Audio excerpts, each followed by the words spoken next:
بسم الله الرحمن الرحيم. الحمد لله الذي جعل الدعوة إلى دينه من الفرائض الإسلامية. أشهد أن لا إله إلا الله وحده لا شريك له، وأشهد أن سيدنا ونبينا محمدا عبده ورسوله الذي لا نبي بعده. اللهم صل وسلم وبارك على سيدنا محمد وعلى آله وأصحابه ومن تبعه أجمعين. أما بعد فيا عباد الله اتقوا الله، أوصيكم وإياي بتقوى الله وطاعته لعلكم تفلحون. قال الله تعالى في كتابه الكريم: أعوذ بالله من الشيطان الرجيم، بسم الله الرحمن الرحيم. يا أيها الذين آمنوا اتقوا الله حق تقاته ولا تموتن إلا وأنتم مسلمون. وقال رسول الله صلى الله عليه وسلم في كتابه الحديث: كاد الفقر أن يكون كفرا. صدق الله العلي العظيم وصدق رسوله النبي الكريم، ونحن على ذلك من الشاهدين والشاكرين. Segala puja-puji serta syukur kita senantiasa kita panjatkan kepada Allah Subhanahu wa taala. Begitu juga salawat dan salam kita sampaikan semoga tercurah kepada baginda Rasulullah Muhammad sallallahu alaihi wasallam dan juga kepada keluarga beserta sahabat-sahabat beliau sekalian. Di samping itu, mari kita bertakwa kepada Allah dengan sebenar-benar takwa, meningkatkan kualitas keimanan dan ketakwaan kita kepada Allah Subhanahu wa taala. Tidak lain dan tidak bukan dengan cara mengerjakan segala apa yang diperintahkan oleh Allah dan meninggalkan sejauh-jauhnya segala apa yang dilarang oleh Allah Subhanahu wa taala, sirran wa alaniyatan. Hadirin kaum muslimin sidang jamaah Jumat yang dimuliakan oleh Allah Subhanahu wa taala.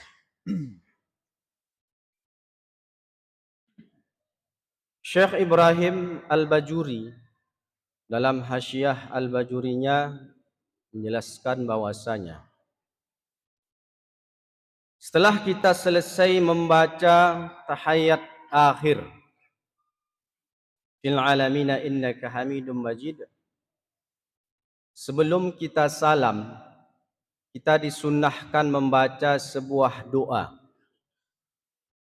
Allahumma inni a'udzubika min adzabi jahannam wa min adzabil qabr wa fitnatil mahya wal mamat wa min syarri fitnati masihid dajjal. Yang artinya, wahai Allah, aku berlindung kepadamu dari azab neraka jahanam, dari azab kubur, dari fitnah kehidupan, fitnah kematian, dan dari dahsyatnya fitnah Masihid Dajjal atau Dajjal. Jemaah yang dimuliakan oleh Allah Subhanahu wa taala, dalam doa ini kita diperintahkan oleh Allah Subhanahu wa taala untuk berlindung kepada Allah terhadap 5 hal. Karena memang doa ini adalah diambil dari hadis baginda Rasulullah dari riwayat Imam Bukhari dan Muslim. Pertama, berlindung kepada Allah dari azab neraka jahanam. Kedua, azab kubur. ketiga fitnah kehidupan, keempat fitnah kematian, dan kelima fitnah dajjal. Jemaah yang dimuliakan oleh Allah, berbicara tentang azab neraka jahanam kita sudah maklum. Yang namanya neraka itu memang sangat pedih azabnya dan berbagai macam azabnya. Begitu juga berbicara tentang azab kubur, kita sudah maklum, kita sudah paham. Di alam kubur itu ada siksa, ada azab. Namun yang barangkali sangat perlu kita pahami ketiga hal ini, yaitu fitnah kehidupan, fitnah kematian, dan fitnah dajjal. Bagaimana maksudnya? Sebelum kita uraikan, fitnah artinya adalah cobaan atau ujian. Bukan fitnah yang kita maknai dengan makna bahasa Indonesia. Jemaah yang dimuliakan oleh Allah Subhanahu wa taala, kita ambil dari belakang, yaitu fitnah dajjal. Dajjal adalah makhluk ciptaan Allah Subhanahu wa taala yang Allah ciptakan dari bangsa manusia, dari kalangan orang Yahudi. Secara fisik, Dajjal ini Allah ciptakan dengan bentuk yang sangat besar. Kemudian dia mempunyai kehebatan, kelebihan yang sangat luar biasa. Kalau Dajjal itu berpindah dari satu tempat ke tempat lain, dari sini ke Jepang, ke Amerika, itu hanya memakan waktu hitungan detik. Begitu juga Dajjal itu bisa menurunkan hujan seketika. Kemudian bisa membuat pohon yang tidak berbuah menjadi berbuah. Bisa membuat perempuan yang tidak hamil akan bisa hamil seketika. Pendeknya, apapun yang diminta oleh manusia pada saat itu nanti, kebanyakan akan bisa dikabulkan oleh Dajjal. Bahkan Dajjal itu akan menguasai bumi ini, dunia ini, seluruhnya, kecuali kota Mekah dan kota Madinah. Sampailah pada akhirnya Allah Subhanahu wa taala nantinya akan menurunkan Nabi Isa alaihi salam. Kemudian Nabi Isa inilah yang akan memerangi dan membunuh Dajjal serta para pengikutnya. Setelah itu beberapa masa, maka terjadilah hari kiamat yang sesungguhnya. Jemaah yang dimuliakan oleh Allah, artinya apa tujuan Allah menciptakan Dajjal ini? Adalah untuk menguji keimanan umat manusia di akhir zaman nanti. Di akhir zaman, insya Allah masih jauh dari kita. Menguji keimanan umat manusia, mana di antara manusia itu yang percaya bahwasanya Dajjal itu seorang Tuhan. Sehingga ketika mereka menganggap Dajjal itu Tuhan, mereka meminta apa yang mereka inginkan. Makanya nanti kebanyakan daripada pengikut Dajjal itu orang Yahudi dan sebagian kecil umat Islam. Jemaah yang dimuliakan oleh Allah Subhanahu wa taala, maka inilah yang disebut dengan fitnah Dajjal, yang tujuan Allah menciptakan Dajjal ini untuk menguji keimanan manusia, mana yang percaya kepada Allah dan mana yang percaya kepada Dajjal sebagai Tuhan. Ini yang pertama. Yang kedua adalah fitnah kematian. Siapapun kita ini dan sehebat apapun kita, kita akan pasti menghadapi kematian. Dan maksud daripada fitnah kematian di sini adalah fitnah sakaratul maut. Sakaratul maut, di saat-saat akan dicabutnya, ditariknya nyawa kita. Maka di sini ada fitnah, ada ujian, cobaan dari Allah, pelajaran bagi umat manusia. Ketika ada orang sakaratul maut, itu berbeda keadaannya. Ada yang dalam keadaan ceria, tenang. Bahkan ada yang dalam keadaan tersenyum. Sebaliknya ada juga orang sakaratul maut itu dalam keadaan takut, gelisah. Bahkan dalam keadaan meronta-ronta, menjerit ketakutan. Merasa sakit amat sekali. Apa sebabnya jemaah yang dimuliakan oleh Allah? Sebabnya secara umum, secara garis besar adalah tergantung amal kita ketika kita masih hidup. Ketika kita masih sehat. Namun ada riwayat mengatakan, di saat kita sakaratul maut itu, Allah telah menampakkan kepada kita bagaimana gambaran kita nanti di akhirat. Kalau baik, maka kita senang melihatnya. Kalau jelek, disitulah kita akan merasa takut melihat gambaran yang ditampakkan oleh Allah itu.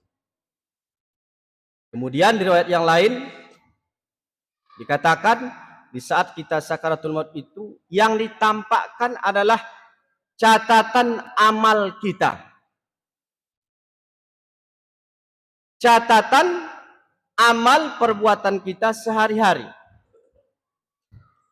Jadi kalau seandainya baik catatan kita, maka di detik-detik sakaratul maut itu disitulah kita tenang, ceria, tersenyum. Sebaliknya, jika catatan amal kita buruk, maka disitulah kita takut, meronta-ronta melihat catatan amal perbuatan kita itu. Na'udzubillah, summa na'udzubillah min dzalik. Makanya kita sering berdoa dalam wirid salat kita, Allahumma khtim alaina bihusnil khatimah wa la takhtim alaina bisu'il khatimah. Ya Allah, matikan aku dalam keadaan husnul khatimah. Dan jangan kau matikan aku dalam keadaan su'ul khatimah, mati dalam keadaan tidak taubat atau mati dalam keadaan jelek. Jemaah yang dimuliakan oleh Allah Subhanahu wa taala. Ini yang kedua. Yang ketiga adalah fitnah kehidupan. Maka yang ketiga inilah yang sebenarnya paling banyak kita hadapi, paling banyak kita temukan, paling banyak kita rasakan dalam kehidupan kita sehari-hari. Fitnah kehidupan. Di antara fitnah kehidupan itu ialah harta benda yang kita miliki itu fitnah. Pangkat dan jabatan yang kita genggam, yang kita pangku, itu adalah fitnah. Wanita, perempuan, atau laki-laki itu adalah fitnah.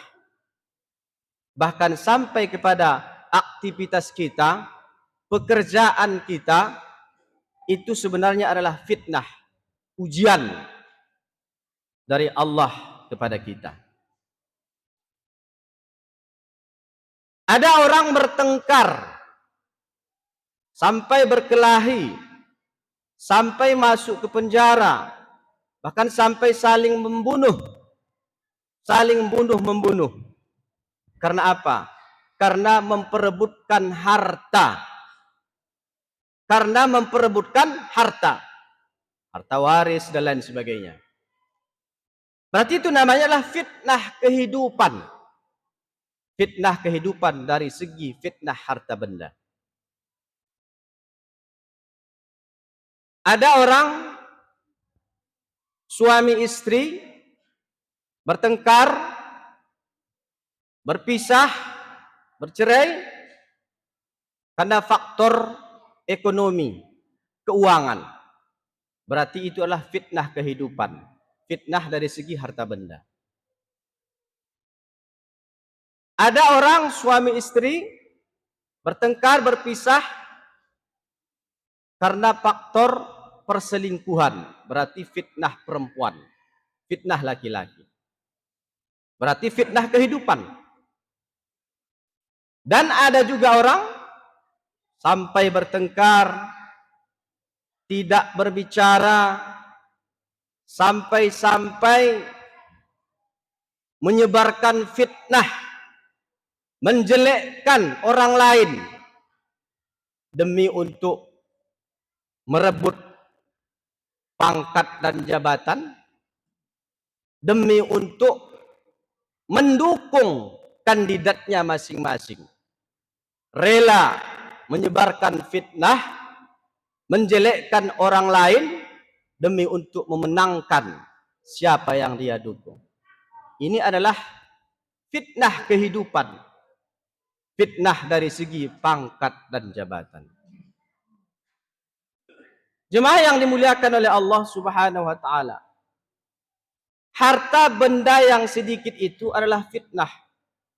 Begitupun harta benda yang banyak itu fitnah. Kapan harta benda yang sedikit menjadi fitnah? Ketika kita tidak pandai mensyukuri nikmat itu. Sekecil apapun nikmat harta benda yang kita miliki, kita tetap diperintahkan bersyukur. Jadi, kalau kita termasuk orang yang selalu kekurangan, atau kita tergolong fakir dan miskin, di situ Allah menguji kita, menilai kita.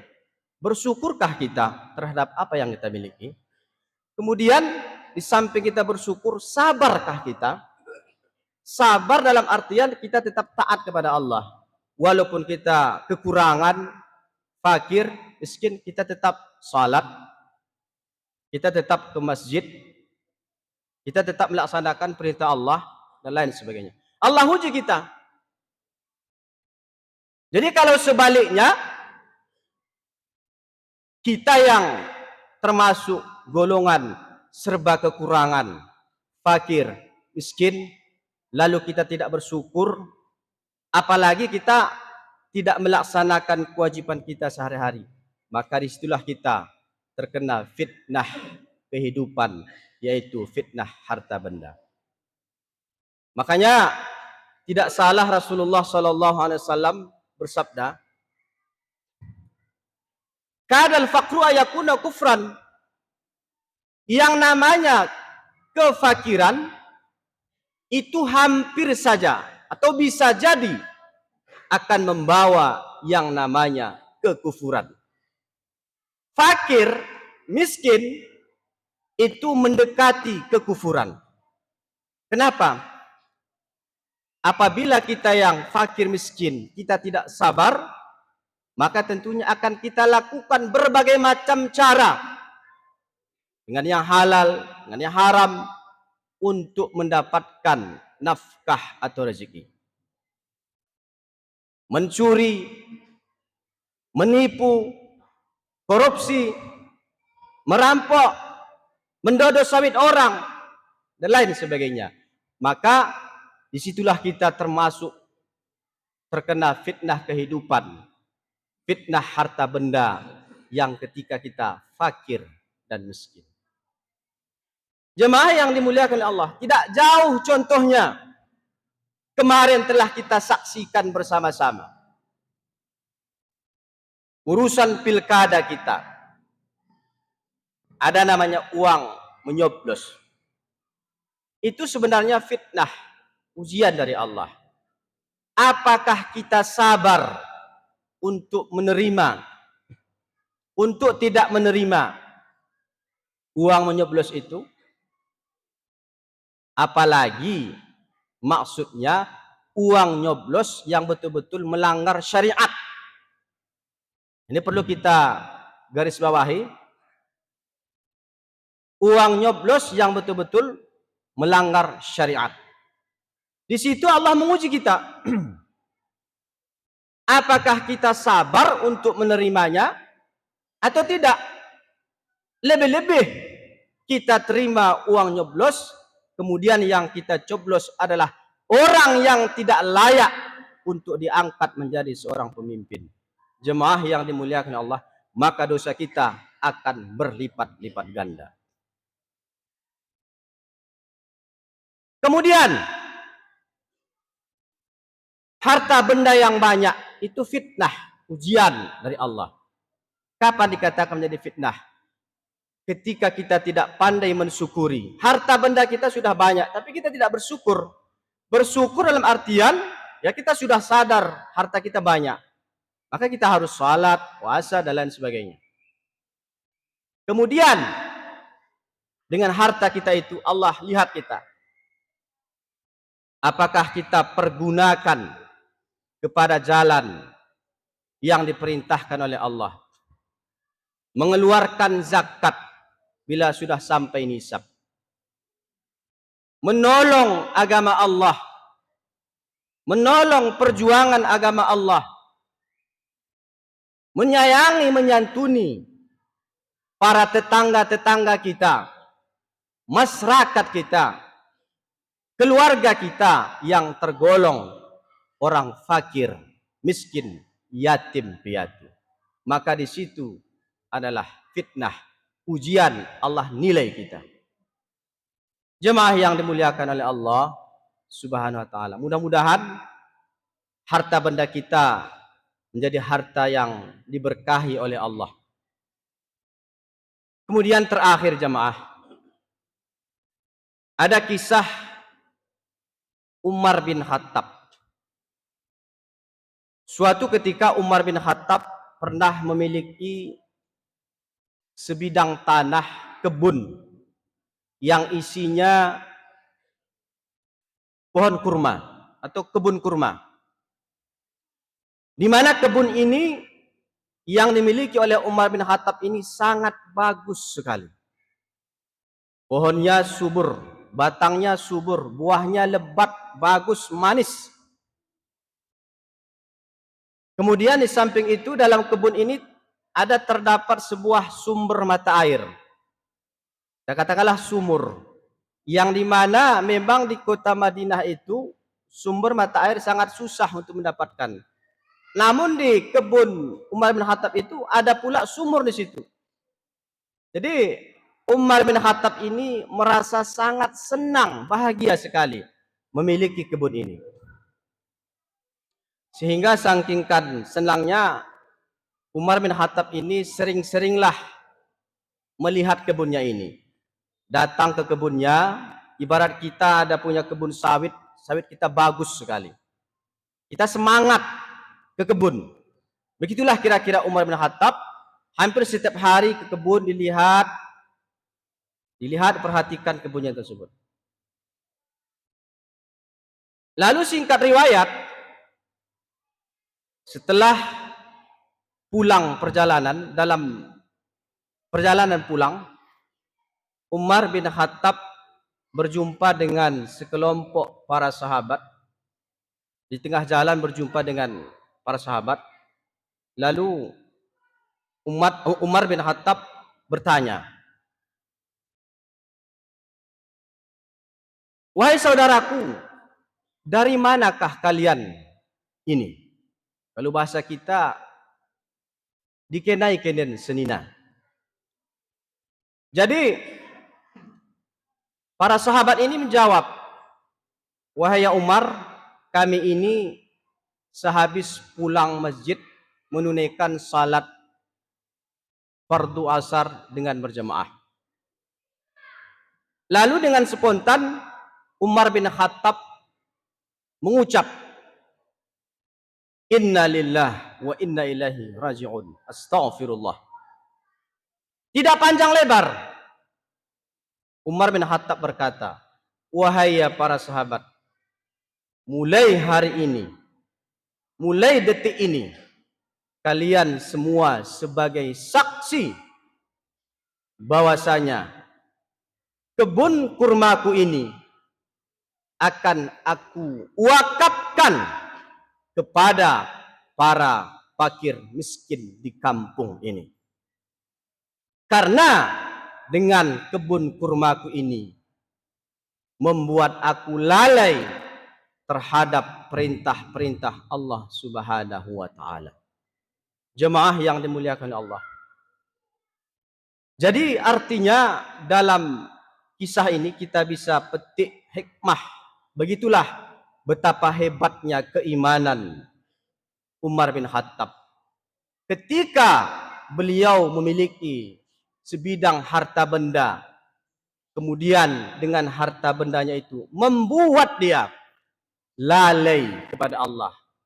Lalainya bukan hal yang haram, hanya sebatas meninggalkan salat berjamaah. Namun beliau rela menghilangkan harta bendanya itu demi untuk mengutamakan perintah-perintah Allah Subhanahu wa taala. Jadi bagi kita selaku muslim yang biasa, bukan sahabat, ulama, manusia biasa, maka setidaknya kewajiban kita yang paling mendasar setidaknya jangan kita tinggalkan demi untuk pekerjaan kita sehari-hari. Kita sedang beraktivitas bekerja, masuk terdengar suara azan. Kalaupun kita tidak pulang ke rumah salat seketika, setidaknya jangan sampai kita pulang ke rumah waktu salat sudah hilang, tercecer, entah kemana-mana. Artinya, jangan sampai kewajiban kita terabaikan demi untuk kepentingan duniawi kita. Jemaah yang dimuliakan oleh Allah Subhanahu wa taala. Mudah-mudahan khutbah yang khatib sampaikan ini bisa kita pahami, bermanfaat bagi kita semua di dunia dan di akhirat, lebih-lebih kepada diri khatib pribadi. Amin amin ya rabbal alamin. Alhamdulillahilladzi ja'ala ad-da'wata ila dinihi minal faraidil islamiyah. Asyhadu an la ilaha illallah wahdahu la syarika lahu wa asyhadu anna sayyidana wa nabiyyana Muhammadan abduhu wa rasuluh. Allahumma salli ala sayyidina Muhammad wa ala ali sayyidina Muhammad. Qala Allah Ta'ala fi kitabihil karim, a'udzu billahi minasyaitonir rajim. Bismillahirrahmanirrahim. Ya ayyuhalladzina amanu taqullaha haqqa tuqatih. Ittaqullah haqqa tuqatih wa la tamutunna illa wa antum muslimun.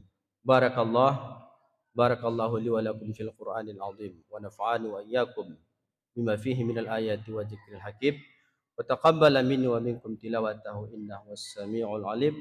Aqulu qawli hadza wa astaghfirullahal azim li wa lakum wa lisairil muslimin wal muslimat wal mu'minin wal mu'minat fastaghfiruhu innahu huwal ghafurur rahim.